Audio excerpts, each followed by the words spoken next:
రాజధాని అమరావతిలో బసవతారకం క్యాన్సర్ ఆసుపత్రి పనులు పునః ప్రారంభం కానున్నాయి. ఈ నెల 13వ తేదీన చంద్రబాబు చేతుల మీదుగా శంకుస్థాపన చేయనున్నారు. ఇప్పటికే ఆసుపత్రి ప్రాంతాన్ని బాలకృష్ణ పరిశీలించారు. తూలూరు వద్ద ఆసుపత్రి నిర్మాణం కోసం 2018లోనే నాటి టీడీపీ ప్రభుత్వం భూములను కేటాయించింది. ఆ ప్రాంతంలో ఆసుపత్రిని నిర్మించేందుకు పనులు వేగవంతం చేయనున్నారు.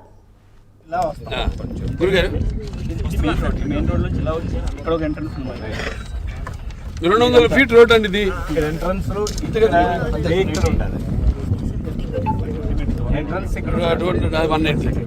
మాకంటే బాగా పరిచయం అయిపోయింది. మేమైనా అప్పుడప్పుడు ఏదో అతిథుల్లోకి వస్తున్నాం. పేరెంట్ అని పిలిచిన అతిథుల్లోకి మొత్తం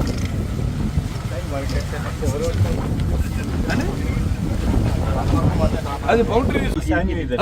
ఇది సారీ ఇక్కడ ఇది రైతులకి. అందుకే అప్పుడు ఏంటంటే ఇది పోటు ఉంటుందని పోటు యూతల పోటు కదండి. మనకు మంచిది, మనకు మంచిది. ఇది ఇలా వెళ్తుంది. ఇప్పుడు మనం అనుకుంది ఏంటంటే ఈ సర్వీస్ రోడ్ నుంచి ఇలా వస్తాం. గురుగారు మెయిన్ రోడ్ నుంచి ఇలా వచ్చి ఇక్కడ ఒక ఎంట్రన్స్ ఉంది. 200 ఫీట్ రోడ్ అండి ఇది. ఎంట్రన్స్ ఎంట్రన్స్ మాకంటే బాగా పరిచయం అయిపోయింది. మేమైనా అప్పుడప్పుడు ఏదో అతిథుల్లోకి వస్తున్నాం.